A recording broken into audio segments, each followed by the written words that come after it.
Қоскөл елінің тарихынан. Қазақ халқында ел деген философиялық, ғажайып мағына беретін тарихи хақлия сөз бар. Мұның зерделік, саналық кеңістігін түсінуге, ұлттық менталитеті мен жады тек шынайы әрі таза адам ғана бара алады. 20 ғасыр қазақ феномені деген ұғымды дүниеге келді. Оны туғызған алаш данышпандары мен қайраткерлері, ұлттың тума таланттары мен дарындары еді. Бәрі де елден шығып, қазақ ауылында туып, ұлтты Еуразияға, төрткүл дүниеге танытты.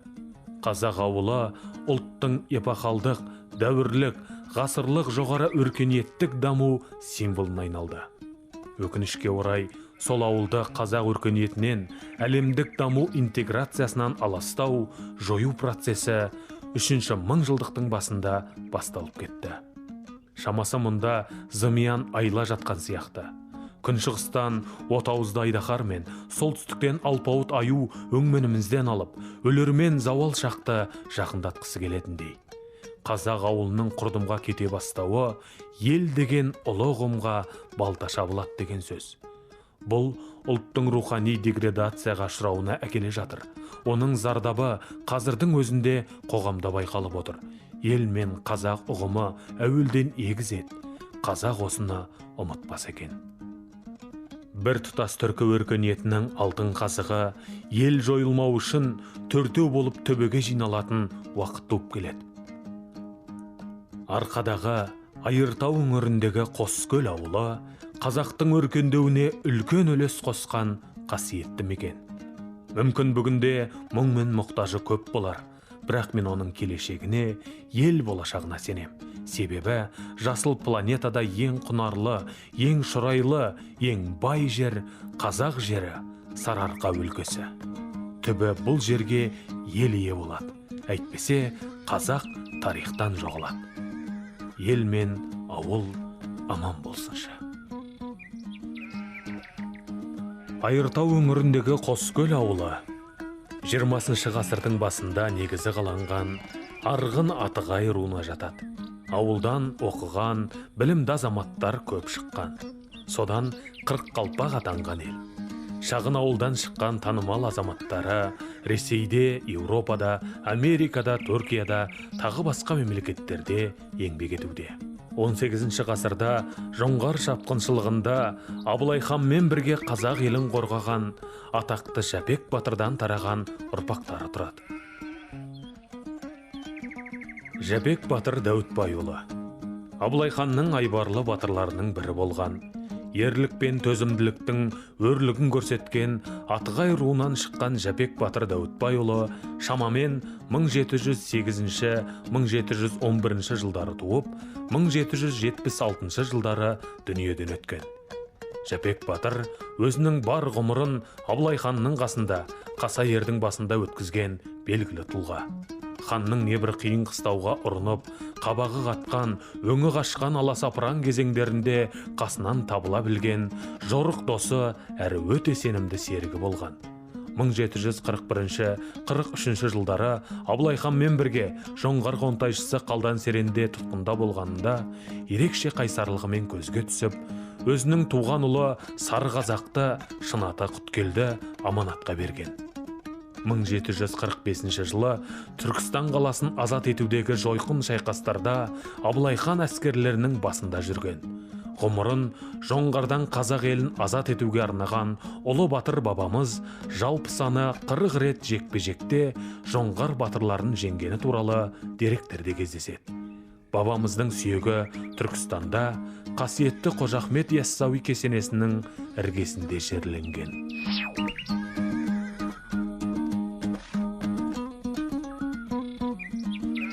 Шахмет Құсайынов Қазақ халқы өмірінің әр кезеңін шығармаларына арқау етіп, жарқын тұлғалар жасаған классик жазушы, режиссер, драматург Шахмет Құсайынов 1906 жылы 12 мамырда қазіргі солтүстік Қазақстан облысы Айыртау ауданы Қоскөл ауылында дүниеге келген. Өзінің бүкіл өмірін драматургия жанрына арнаған қаламгердің пьесалары биік белестерге шықты. Шахмет Құсайынов қазақ әдеби тілін дамытуға орасан мол үлес қосқан реформатор суреткер. Оның пьесалары қазақ әдебиетінің алтын жамбыдай қымбат қазынасы. Қаламгер Шахмет Құсайынов 1972 жылы Алматы қаласында 30 мамырда дүниеден озды.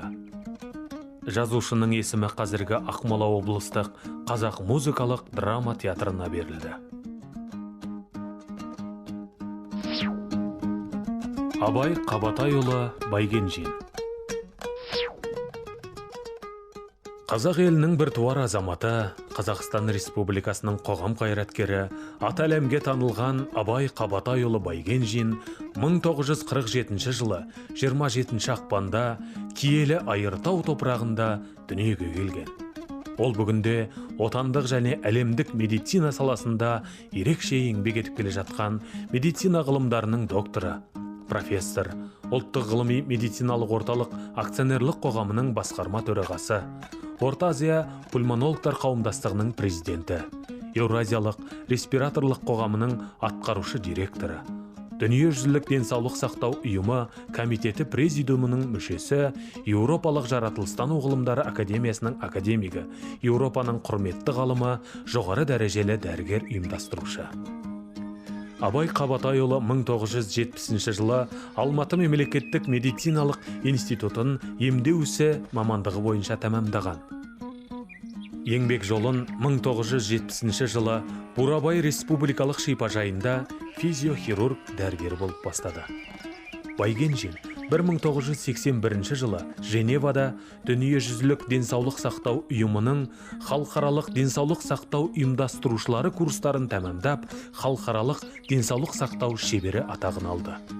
2011 жылы халықаралық Сократ комитеті Лондон қаласында Байгенжинге әлемдік ғылымға қосқан үлесі үшін белгісін табыстап, оның атын 21 ғасырдағы әлемдік көрнекті ғалымдар тізіміне енгізіп, ғылымдағы аты құрметті титулын берген. Қазақстан Республикасы президентінің жарлығымен Байгенжинге Қазақстан Республикасының еңбек сіңірген қайраткері атағы берілді. Парасат орденімен, 3-ші дәрежелі Барс орденімен, Сократ алтын ордені, Пирогов атындағы орден, Ұлыбританияның Виктория патшайымы ордені, Гиппократ алтын ордені, Роберт Кох атындағы орден, әлемдік ғылымға сіңірген еңбек үшін сыйлығы, Наполеон алтын ордені және дүниежүзілік денсаулық сақтау саласының үздігі және басқа да халықаралық деңгейдегі жоғары дәрежелі атақтар мен медальдардың иегері. Тұғыры биік еліміздің өркендеп, дамуына басқару тәжірибесі мен ерекше қолтаңбасын қалдырып келе жатқан Абай Байгенжиннің әрбір ісі алтын әріптермен жазылып, қазақ елінің тарихында мәңгілікке қалатыны сөзсіз.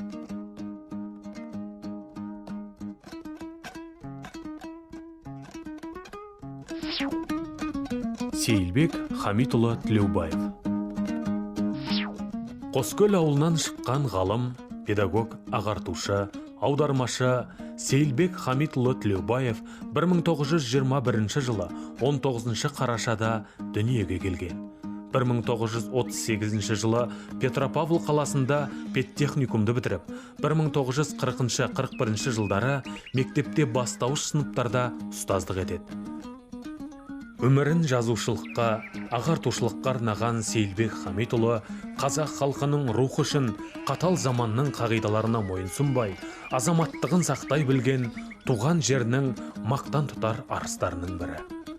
Қазақ ұлтының асыл қазынасы мен мәдени мұрасын танытуға бар саналы ғұмырын арнаған Сейілбек Хамитұлы сөз өнерінде, әдебиеттану ғылымында қадау-қадау еңбектер қалдырып, парасатты ғалым ретінде танылды. Көбей Шахметұлы Құсайынов. Белгілі ғалым, қоғам қайраткері Көбей Шахметұлы Құсайынов тіл білімі саласында айшықты қолтаңбасымен дараланған тұлға. Көбей Шахметұлы 1945 жылы 27 наурызда Орталық Азия кеңістігіндегі киелі Алматы қаласында дүниеге келіп, 2018 жылы 30 наурызда туған елінде 74 жасқа қараған шағында ұзаққа созылған науқастан өмірден озды. 1968-1971 жылдар аралығында қазіргі Әл-Фараби атындағы ұлттық университетті және Қазақстан ұлттық ғылым академиясының Ахмет Байтұрсынов атындағы тіл білімі институтының аспирантурасын бітіріп, тіл білімі маманы, 1988 жылы филология ғылымдарының докторы, профессор атанады. 1971-82 жылдарда Қазақстан ұлттық ғылым академиясының Ахмет Байтұрсынов атындағы тіл білімі институтында кіші аға ғылыми қызметкер, ғалым хатшы қызметтерін атқарса, 1992-95 жылдары институт директорының орынбасары, кейін 95 жылдар мен 2009 жылдарда директоры болып қызмет атқарған. Көп ізденіс нәтижесінде 2004 жылы қазақша ағылшынша лингво мәдени сөздік шығарады. Сондай-ақ қазақ тілінің түсіндірме сөздігі, қазақ тілінің орфографиялық сөздігі, қазақша орысша сөздігі тәрізді көлемді еңбектерді жариялауға атсалысқан. Әкесі белгілі жазушы, драматург Шахмет Құсайынов, анасы Қазақстанның халық әртісі Бикен Римова. Көбей Шахметұлы өнер адамдарының отбасында тәрбиеленгендіктен, қоғамдық ғылымның бірін таңдауы тегін емес еді. Көбей Құсайыновтың соңына қалдырған қазыналы мұрасы тілімізді одан әрі дамытуға үлес қоса берері хақ.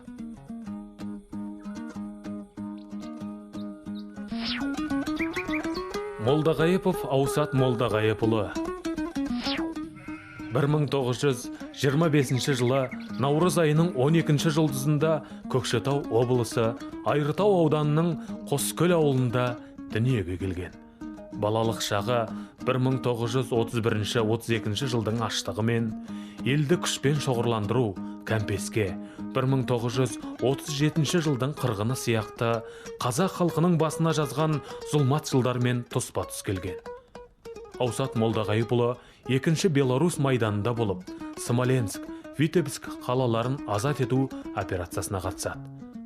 1944 жылдың 15 қаңтарында ауыр жараланып, Москва облысы Орехово-Зуево қаласындағы госпитальге түсіп, мамыр айына дейін емделіп, қос балдақпен елге оралады.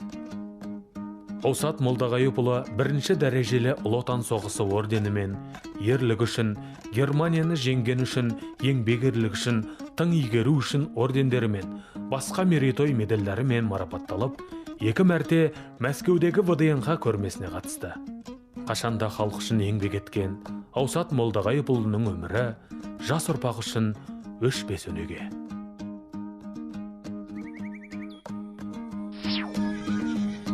Сапуан Жәнібеков. Айыртау өңірінің көркейіп өркендеуіне үлесін қосқан инженерлердің бірі де бірегейі болған Қоскөл елінің тумасы Сапуан Жәнібеков. Сапуан Жәнібеков Казанка селосында еңбек жолын инженер-механик қызметінен бастап, кейін Айыртау аудандағы совхоздарды басқарды. Сонымен қатар аянбай еңбек етіп, ауылдық кеңестің төрағасы қызметіне сайланады. Сапуан Жәнібеков жұмысшылардың бар жағдайын жасап, озат ұйымдастырушы, жоғары деңгейлі инженер екенін көрсете білді. Ауыл шаруашылығын дамытуға өзіндік үлес қосқан Сапуан Жәнібеков туған өлкені түлетуге жанын салды.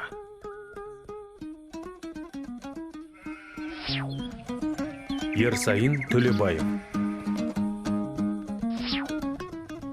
Қоскөл елін ұзақ жылдар басқарып, ауылдың көркеюіне, оның шаруашылығының өркендеуіне зор үлес қосқан ел ардақтысы, азаматтық тұлғасы ерекше жан Ерсайын Төлебаев.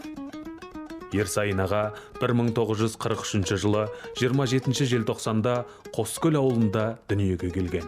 Бала жасынан бастап ел жұмысына араласып, еңбекке ерте үйренген адам.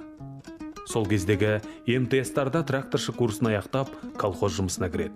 Армия қатарында міндетті борышын өтеп келген соңда елдің қызу еңбегіне етен араласты. 1971 жылдан 1998 жылға дейін Қоскөл ауылының шаруашылығына жетекшілік жасап, үлкен де абыройлы еңбектің үлгісін көрсетті. Әлбетте, ел ауыл жайлы оның келбетін жақсы адамдары анықтайтыны белгілі. шағын ауылдың сыртқа аттанған талай азаматтарына тірек бола білген Ерсайын аға өткен ғасырдың соңындағы ауылға келген ауыртпашылыққа қатты күйінді. Шаруашылығының ұстағанның қолында, тістегеннің аузында кеткеніне өзі куәгер болып, соның запыранын жұтты. Бірақ ауылдың ауыр кезеңінде елден кетпеді, елмен бірге болды. Бұл оның ішкі жүрекпен сезініп, түйсікпен түсінген ерлігі десек артық емес. Ерсайын Төлебайұлы саналы ғұмырын туған жер Қоскөл ауылын түлетуге ат салысқан атпалар дагер. Бүгінде зейнет жасында болып, 80-нің сеңгіріне шығып отырса да, елге ақылшы, әулетіне тірек тұлға. Құдай қосқан жары Күлбаршын екеуі шағын ауылдағы адамдардың алдында абыройлы, ұрпақ тәрбиесінде тәлімгер болып өмір сүріп жатыр.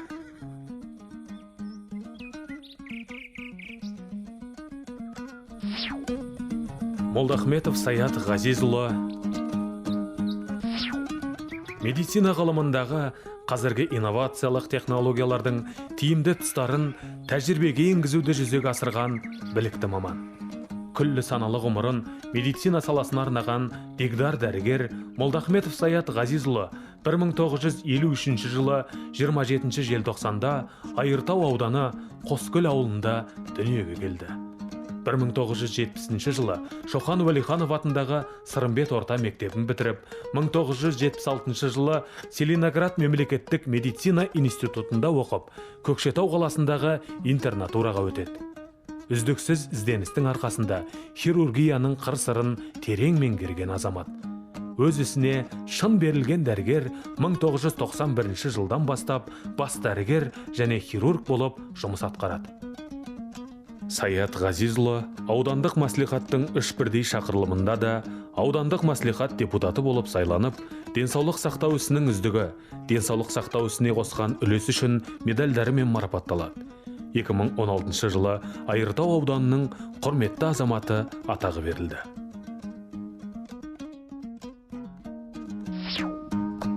Әбділманов Алмас Кәкімтайұлы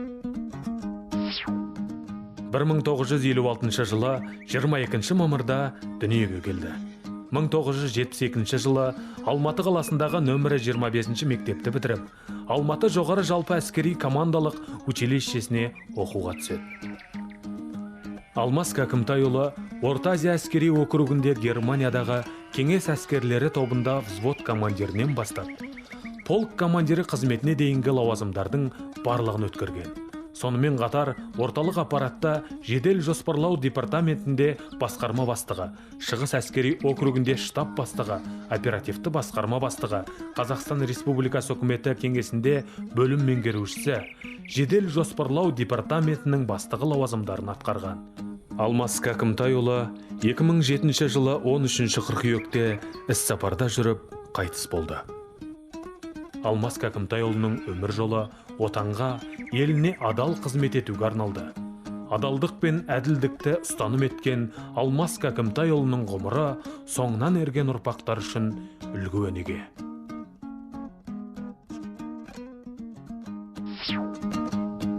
Шоқан Құдайбергенұлы Кенжеғалиев 1959 жылы 1 шілдеде шырайлы, шежірелі, құтты мекен Айыртау ауданының Қоскөл ауылында дүниеге келді. Шоқан Құдайбергенұлы кемелді ісімен көпшілік құрметіне бөленген, халқымыздың өз заманына лайық туған тұлғасы. Шоқан Құдайбергенұлы 1977-81 жылдары Алматы ауыл шаруашылық институтында экономист мамандығын алып, 1981 жылы алғаш еңбек жолын Володар және Рузаев аудандарында бас экономист ретінде бастаса, кейіннен Көкшетау қаласында ауыл шаруашылық институтында экономика факультетінде декан болған. 1998-2000 жылдары Қазақстан Республикасының денсаулық сақтау министрлігінің медицина қызмет көрсету бойынша орталықтың бас маманы, жоспарлау бөлімінің басшысы қызметін атқарады. Өткен ғасырдың ортан белінде өмір есігін ашқан ұрпақтар ішінде бүгінде еселі еңбегі мен ел мақтанышына айналған айтулы азамат Шоқан Құдайбергенұлы.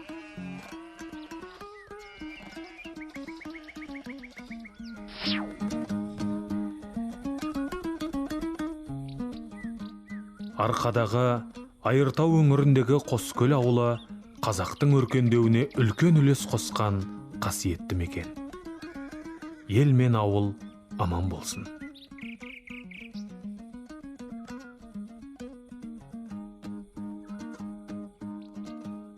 Қоскөл елінің тумасы, филология ғылымдарының кандидаты, Қазақстан педагогика ғылымдары академиясының корреспондент мүшесі, құрмет орденінің иегері, әдебиет пен педагогика саласындағы 6 кітаптың авторы, Көкшетаудағы Жоғары Қазақ педагогика колледжінің директоры Нұртас Ахатұлы.